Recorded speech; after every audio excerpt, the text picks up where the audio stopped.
All right. Well, welcome to the coffee break. Welcome to coffee break. This is our second show in 2 days, which is a miracle in that there's lots to talk. There is lots to talk about. That's the crazy part. You know what? A number of years ago, when I was doing a show on Blog Talk Radio, and I still am, after the 2008 election, the CEO of Blog Talk Radio, Alan Levy, basically thought that all us quote right wingers wouldn't have anything to talk about after the election of Barack Obama. But there were a few of us, like Elizabeth Blackney and a few others, who said, "Boy, if Obama gets elected, we won't have enough time to talk about all the crap that we need to talk about. We won't have enough time." And sure enough, that's the case. Sure enough, that's the case.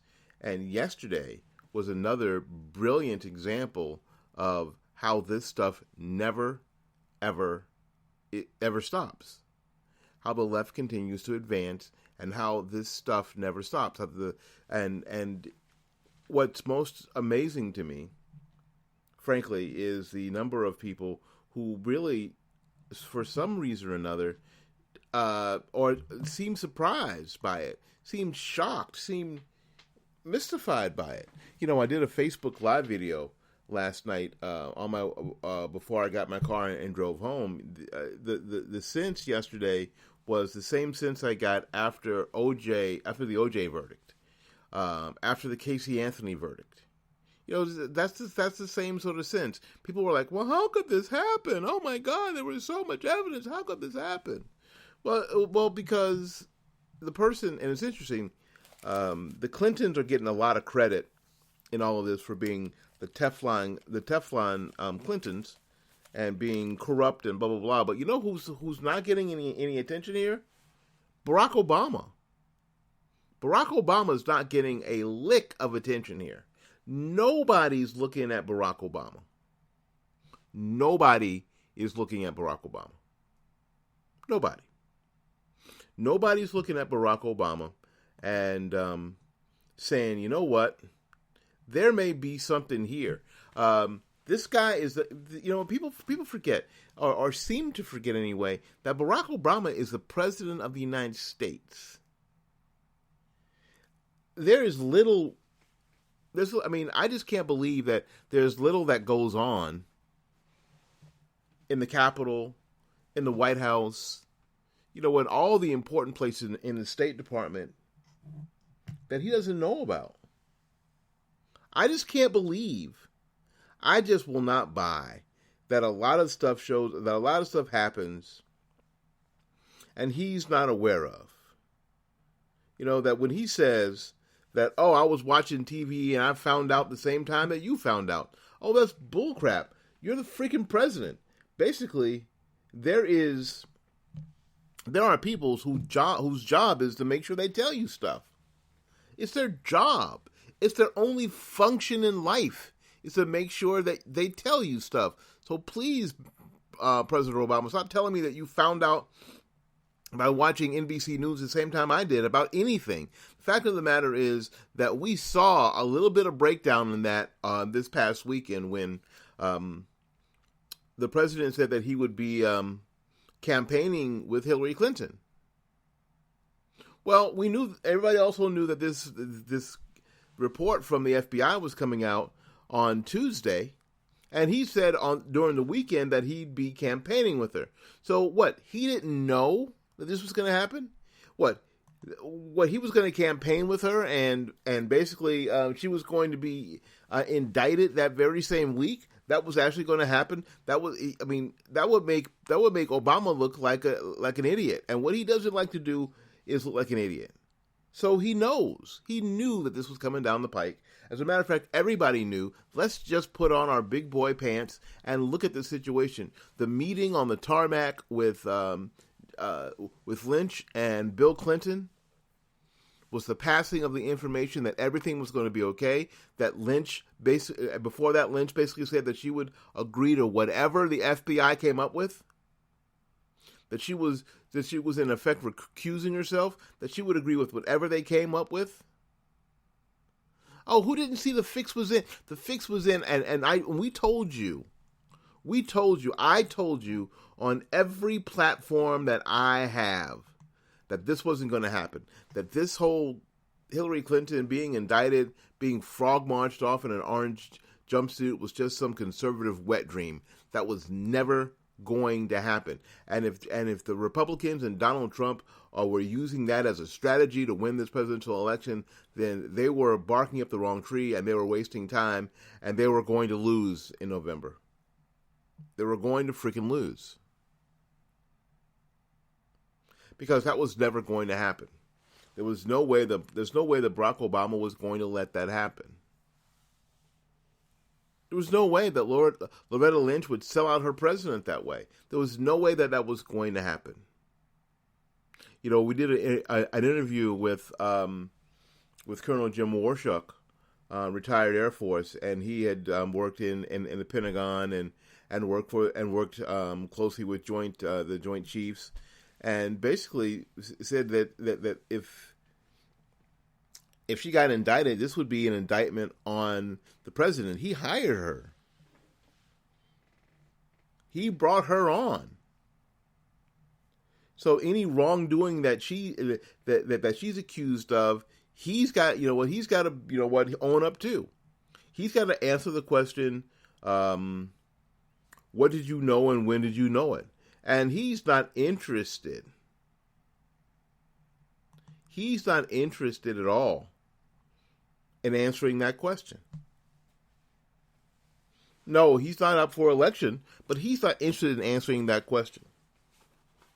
He doesn't want any part of his legacy here in the last months of his presidency to be tarred by any bullcrap going on in the State Department.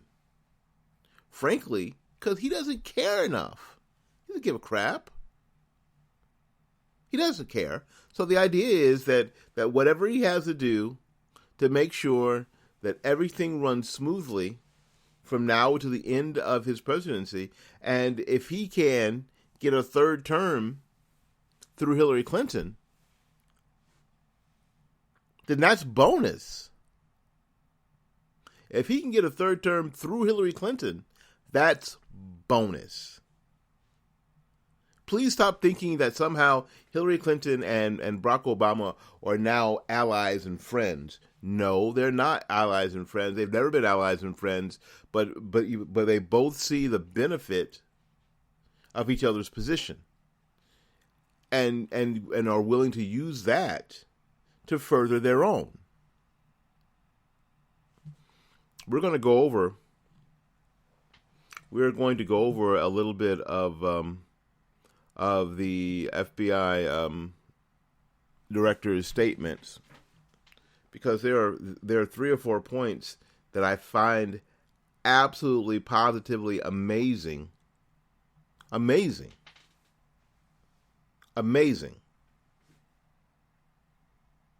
And I wonder what he was trying to do.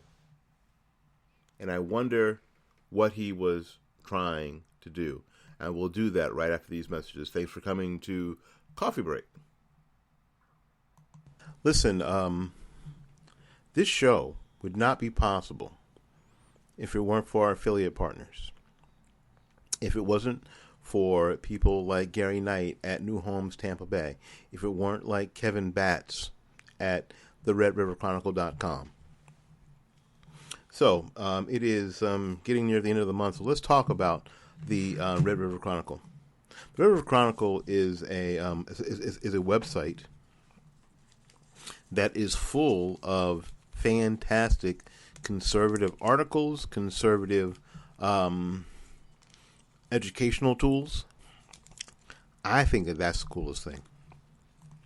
Spent 15 years teaching in the public school system, and you know what? These educational tools are something that you can use yourself, that you can use in a classroom setting, that you can direct students to, sort of on the sly.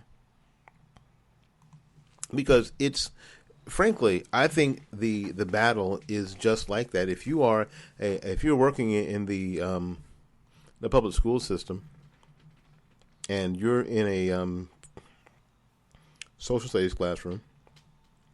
I use social studies because it's the easiest transition. And a student comes to you and says, where do I learn more about conservatives?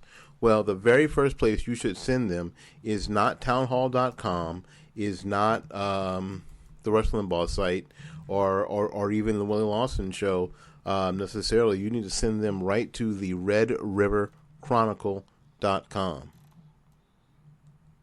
Articles written in a scholarly way, primarily information about Oklahoma and Texas, but from a very conservative standpoint. And you know what? Kevin Batts is black, so that helps your students because that throws away and destroys the left's picture of who's supposed to be conservative. So you can also, on that site, that student will have access to Hillsdale College lectures, which I think are invaluable. Absolutely invaluable. And there's also an app that they can purchase. I did. It's all of 99 cents. I purchased it. It keeps you up to date with what's going on the redriverchronicle.com website. That's the redriverchronicle.com website. The finest in conservative information and education.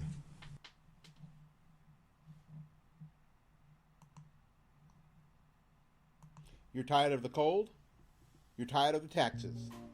It's time to move to Florida. And our friend Gary Knight at New Homes of Tampa Bay is the perfect person to help you. You can just give Gary a call at 813-770-9452, or you can go to the website to look for your brand new home at www.newhomestpa.com.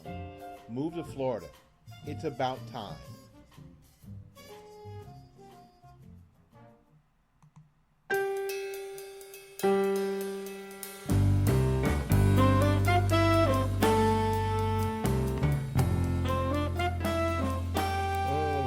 All right. Welcome back to Coffee Break. You know, just some quick information so you can go back to the water cooler and kick everybody's ass. Because everybody's going to have an opinion about what happened.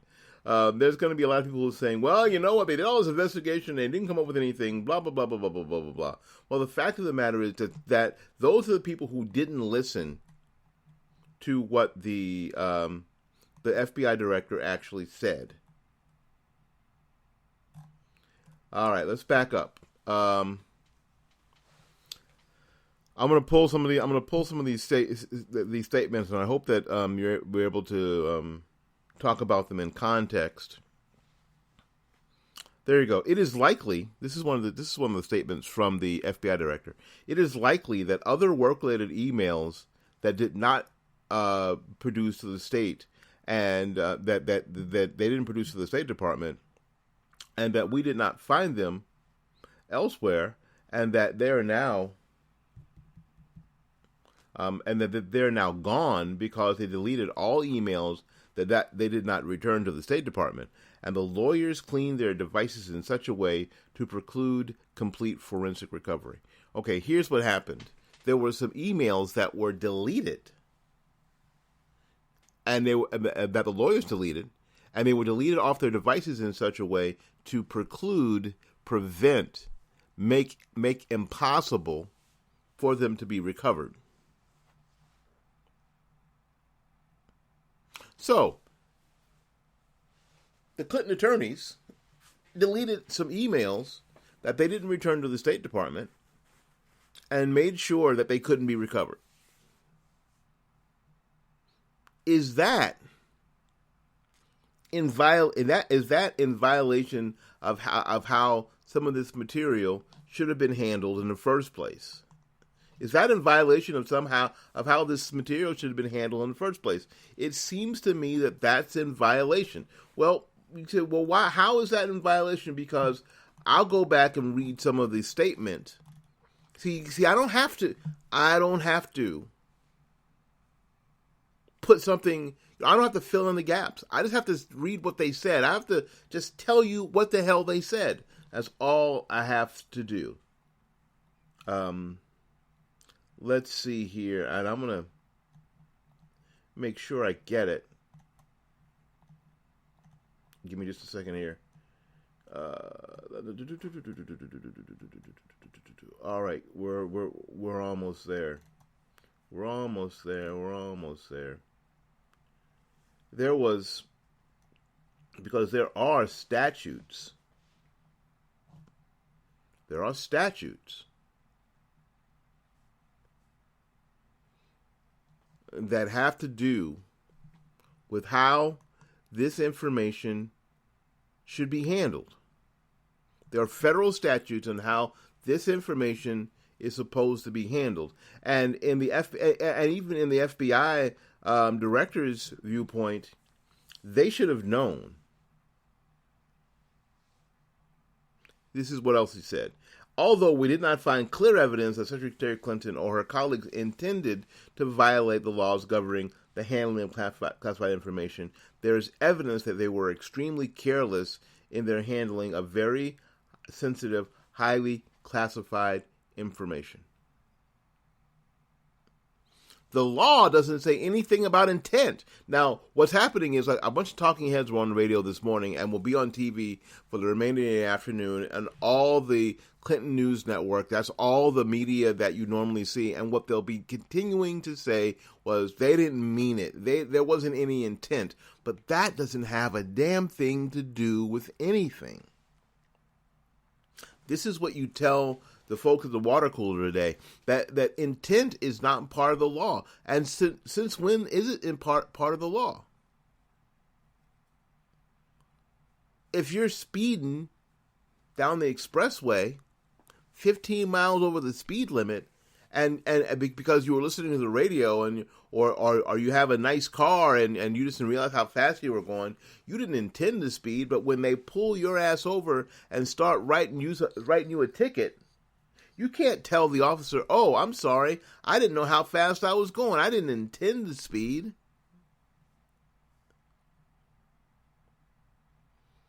When you get pulled over for DUI, you can say, "Hey, listen, I just went out to have a beer and watch the game. I didn't intend to drive drunk. That wasn't my intention. I didn't leave the house thinking I'm gonna go get jacked up and drive my car." Doesn't matter.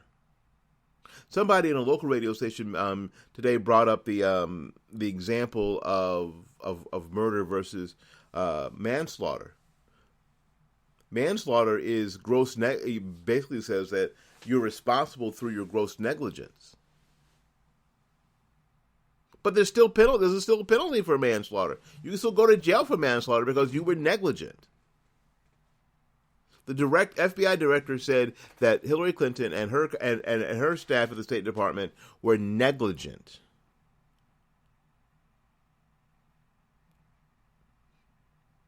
They said this. He said this: there is evidence that they were extremely careless in the handling of very sensitive, highly classified information, which is against the law.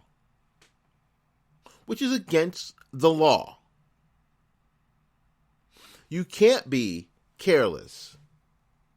It doesn't matter what your intentions were. It doesn't matter how complicated the job is. It doesn't matter. You can't be careless. And the FBI said they were careless. So why didn't they charge them? Why didn't she get charged? Well, one of her assistants didn't get charged because he already made an amnesty deal. He already said, "Hey, listen, I'll tell you some stuff, but I don't want to go to jail."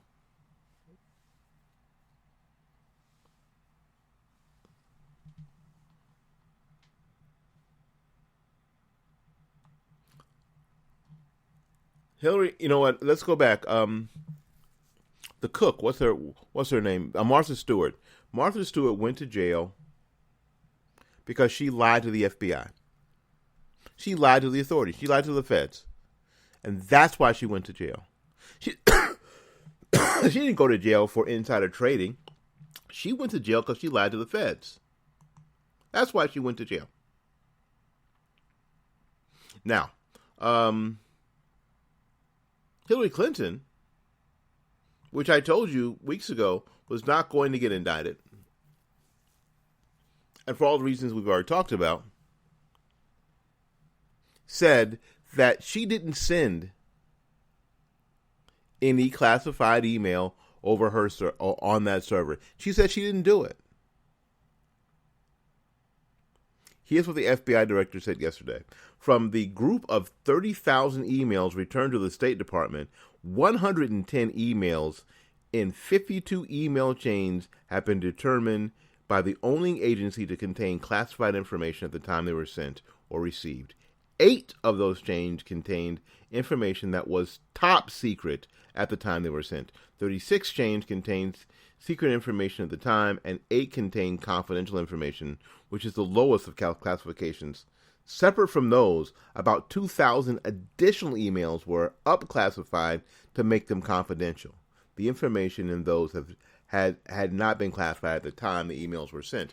But there were 110 emails in 52 different chains that have been determined by the owning agency to contain classified information. 8 of them had top secret information that were on that server that she said that she didn't do. Martha Stewart must be going, what the...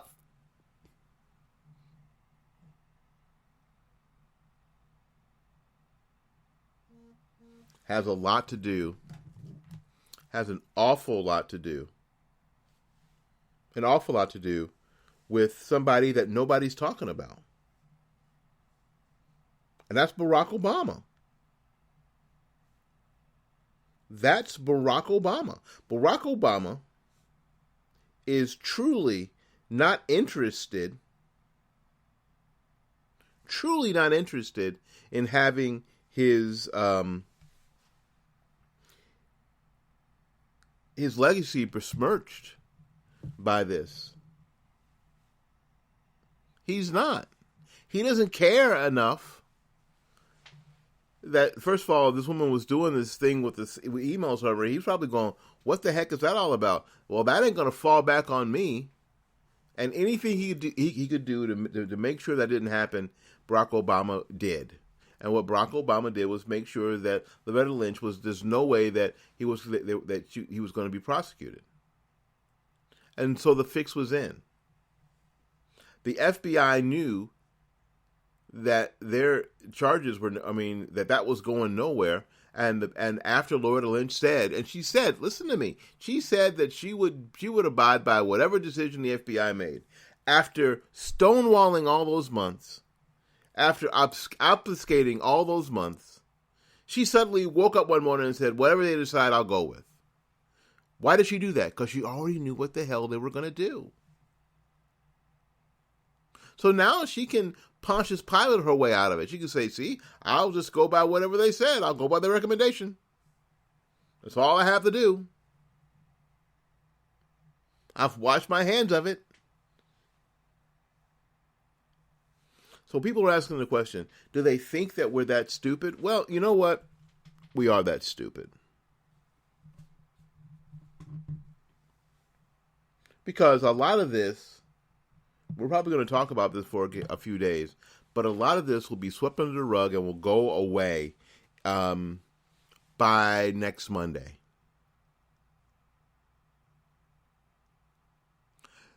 The Republican Party is not ready. They are not ready to take some of these statements from the FBI director and aim them pointedly back at Hillary Clinton. They're not ready. They've spent too much time, energy, effort, and money fighting Donald Trump, getting behind stupid-ass causes with Mitt Romney and Jebediah Bush, instead of focusing on their task. They've been down too many rabbit trails.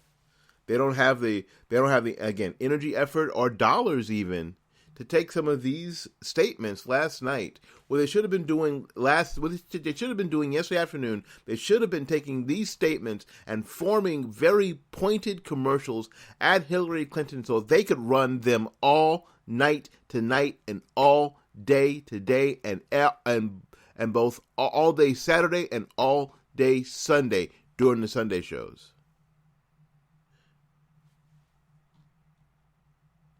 Especially there's evidence that she was extremely careless with their handling of very highly sensitive information.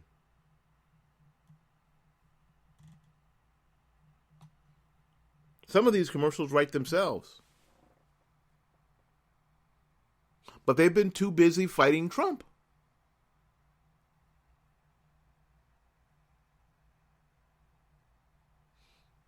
And these other PACs have been too busy fighting Trump when they should have been able to take this information that was laid on their doorstep by the stork yesterday at 11 and turning them into arrows against Hillary Clinton. So another missed opportunity. Another missed opportunity. So now you've got some water cooler ammo to fire at your liberal friends. So when they start saying, "Well, they didn't find anything on her. I don't know what you Republicans are still talking about. You guys are just haters." Well, what they did find out is that she handled that information and her team handled that information horribly. Horribly. And how can she be trusted with security briefings? There are people who are now saying that maybe, Paul Ryan is saying that maybe she can't be trusted with the security briefings that they offer as a courtesy to presumptive nominees of the major parties. They offer that as a courtesy. There's nothing in the Constitution that says they have to. Nothing in the Constitution that says they have to. They offer those as a courtesy to keep people up on what's going on in case they happen to be elected president. Paul Ryan saying maybe we shouldn't allow her because she's shown that she can't be trusted. Where are the radio commercials? Where are the TV commercials from the GOP today, right now? That should be coming out from every single source that this woman cannot be trusted. They're not there. They're silent. And it's a shame. And it's a damn shame. Because what we could be looking at the end of our republic. Because there was definitely corruption and collusion here in this FBI/DOJ probe. There's no way that the director it was like Dadaism. The director could stand there and say that they have found all this evidence, but they weren't going to do anything about it. What? You're going to say at the beginning of your statement that it's against federal law to handle this information carelessly, and that you have evidence that the State Department under Hillary Clinton handled this information, and Hillary Clinton in particular handled this information carelessly, but you're not going to charge her. Makes me think that there's something else going on. You know what? I'm not a big conspiratorialist because the more people who are involved in a conspiracy, the less likely that anybody can keep a secret. But this is either the grossest, the nastiest of injustices or miscarriages of justice, or it's got to be corruption. It doesn't make sense for it to be anything else. All right, listen, we got to get out of here. Thanks so much for coming to Coffee Break. Go back there and give him hell at the water cooler. My name is Willie Lawson. My friend's name is Paul Swanson. We will see you when we see you. Go out there and learn something, love somebody, and for goodness sakes, take care of yourself.